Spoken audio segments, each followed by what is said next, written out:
Salam sejahtera, terima kasih kerana bersama dengan saya di Nazilin Unity Channel. Malaysia di persimpangan di antara kepimpinan berwawasan dengan kebangkrapan politik. Ketika Malaysia melangkah ke separuh dekad kedua, negara ini berada di persimpangan kritikal.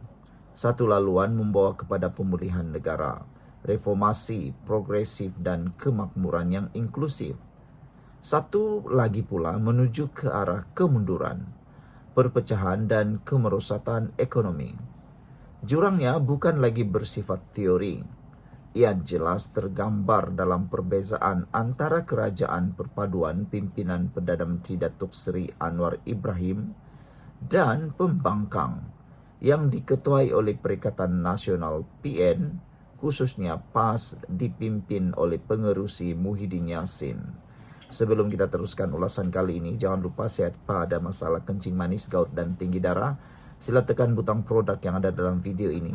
Ramai sudah yang melihat dan membelinya dan mereka memberikan testimoni yang sangat baik. Kata mereka, ini adalah produk yang paling murah tapi berkesan, lulus KKM, halal dan lebih penting lagi yang paling orang suka, murah.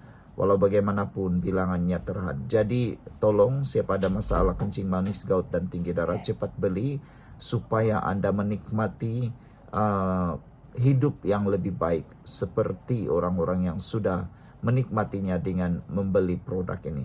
Saya kongsikan untuk manfaat anda semua. Sambil kita berpolitik, bercakap tentang isu semasa, anda juga boleh sehat macam begitulah. Saudara-saudara sekalian, sementara kerajaan perpaduan marah ke hadapan dengan pelan tindakan yang berani dan berprinsip untuk membina semula negara yang adil, moden dan makmur, pembangkang pula kekal terperangkap dalam retorik lapuk tanpa sebarang visi berwibawa untuk masa depan Malaysia. Kerajaan reformasi dan penuh jauh hari sejak mengambil alih tampuk pemerintahan pada akhir tahun 2022, kerajaan perpaduan menunjukkan kesungguhan untuk membina semula institusi negara, mengembalikan keyakinan pelabur dan memperbaiki keadaan sosioekonomi semua rakyat Malaysia. Berteraskan kerangka ekonomi badani, pentadbiran Anwar memberi tumpuan kepada meningkatkan pendapatan median dan membasmi miskin tegar menjelang tahun 2026, meningkatkan kecekapan sektor awam dan memperkukuh takbir urus yang telus, termasuk mekanisme baharu bagi menghadkan campur tangan politik dalam GLC, menyokong transformasi digital, pelaburan hijau dan pemulihan industri, menerusi Pelan Induk Perindustrian Baharu 2030. Dasar-dasar ini bukan sekadar retorik.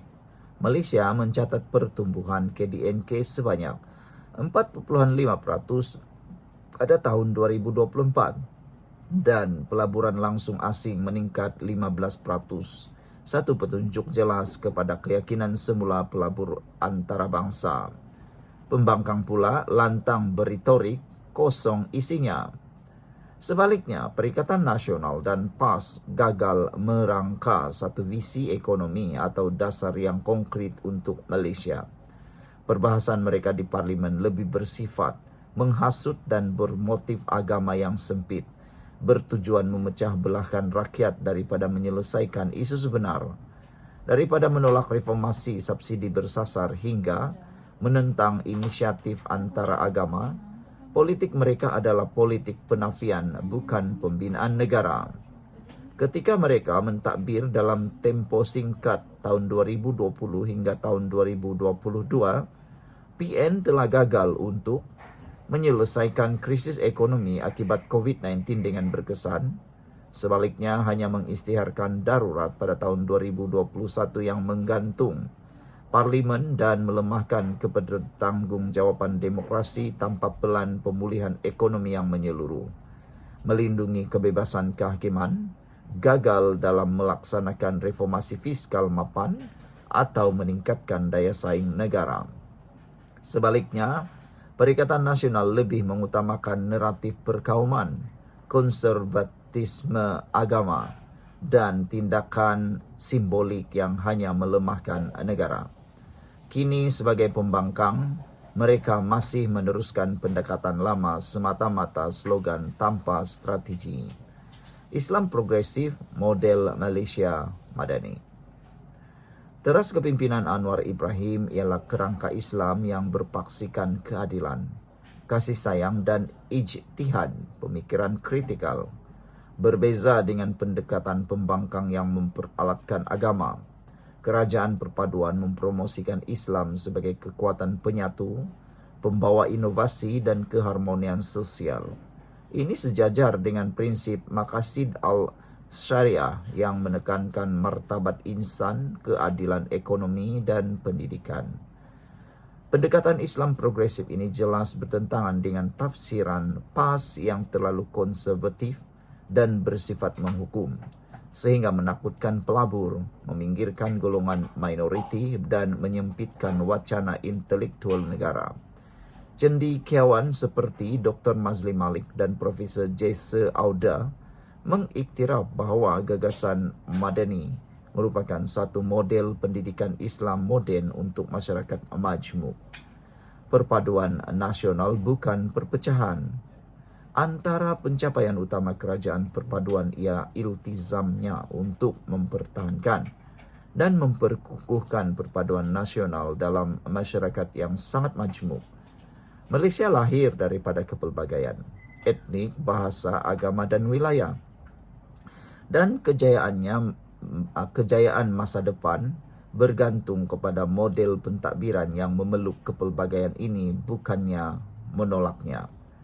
Di bawah pimpinan Anwar Ibrahim, kerajaan perpaduan membina koalisi inklusif sebenar yang merentasi jurang sejarah antara Semenanjung dan Malaysia Timur, Bumi Putra dan bukan Bumi Putra, serta golongan Islamis dan sekular.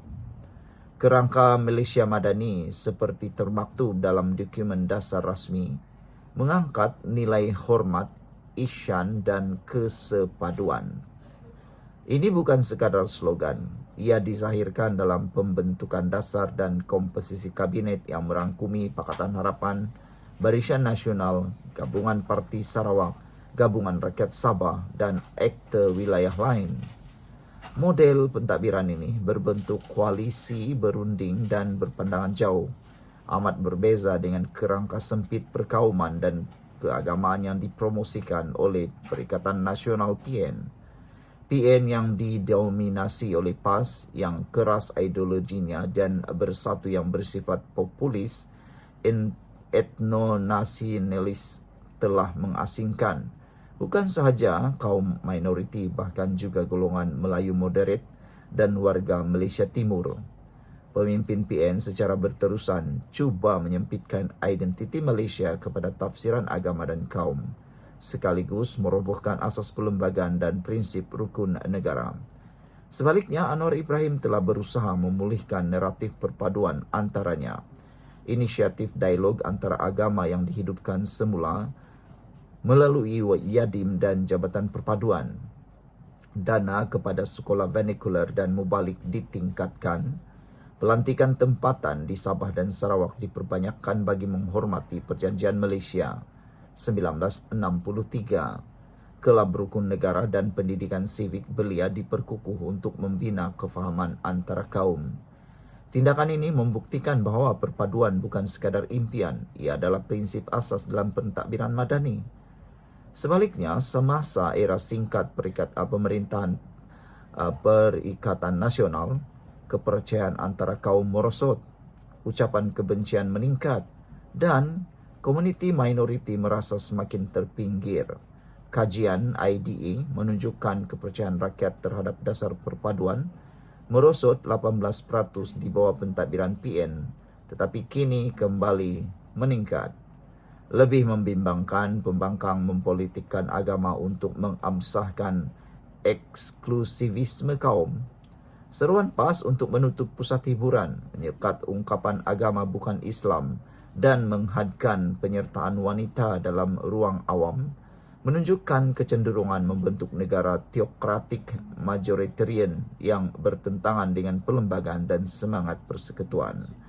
Model inklusif kerajaan perpaduan bukan sekadar menyemai toleransi, malah mencipta kestabilan sosial yang diperlukan untuk kemajuan ekonomi dan kepimpinan serantau. Menuju Malaysia lebih baik, seimbang, berwawasan dan adil. Saudara-saudara sekalian, apa yang terbukti sekarang, masa depan Malaysia bergantung kepada ketajaman wawasan dan keberanian kepimpinan. Kerajaan perpaduan pimpinan Anwar Ibrahim bukan sahaja melakar pelan reformasi, ia sedang melaksanakannya secara berperingkat walau berdepan cabaran warisan dan rintangan politik. Komitmen kerajaan kepada transformasi struktur kelestarian fiskal, keadilan sosial dan kesederhanaan agama bukan retorik, tetapi terbukti melalui pencapaian sebenar. Ekonomi madani bukan sekadar label dasar, ia adalah falsafah transformasi. Ia menggabungkan prinsip tabir urus Islam seperti keadilan, rahmah dan amanah dengan keperluan masyarakat moden, plural dan berdaya saing. Kerajaan telah membawa disiplin dalam dasar kestabilan dan takbir urus dan kewibawaan semula dalam imej Malaysia di mata dunia. Sebaliknya, pembangkang yang dipimpin PAS dan PN tidak mempunyai pelan, tidak berwibawa dan tiada keupayaan mentadbir melainkan dengan slogan kosong. Pendekatan Islam mereka pula ketinggalan zaman dan anti-intelektual, gagal menyamai tradisi reformasi Islam yang pernah mengangkat tamadun. Sementara kerajaan perpaduan merujuk sarjana, teknokrat dan masyarakat sivil untuk membina ekonomi berasaskan ilmu, pembangkang pula menjuarai politik ketakutan, penapisan pemikiran dan dogma anti-moden. Pilihan kini jelas antara kemodenan dan kejumudan, penyatuan dan perpecahan, kompetensi dan kekacauan. Kepimpinan Anwar Ibrahim mewakili gabungan luar biasa antara integriti moral, keilmuan dan pengalaman pentadbiran. Kerajaannya tidak sempurna, namun ia berprinsip dan berwawasan. Ia menawarkan Malaysia masa depan yang bukan sahaja mampan dari segi ekonomi tetapi berteraskan nilai moral, inklusif, agama dan dihormati di peringkat antarabangsa. Untuk menjamin masa depan ini, rakyat harus menolak mereka yang berpolitik dengan memecah belahkan rakyat atas nama kaum dan agama dan tiada solusi ekonomi dan yang takut untuk berdepan cabaran dunia moden. Hanya sebuah Malaysia yang seimbang, inklusif dan berasaskan reformasi mampu berdiri megah di rantau ini dan dunia. Dan hanya kerajaan perpaduan dengan keupayaannya mentadbir, merentasi kaum dan wilayah mempunyai wawasan moral dan struktur untuk merealisasikannya. Tulisan ini oleh Dr. Shahnur Basri daripada Harapan Daily. Sekian untuk kali ini. Jangan lupa tinggalkan komen anda. Bye-bye.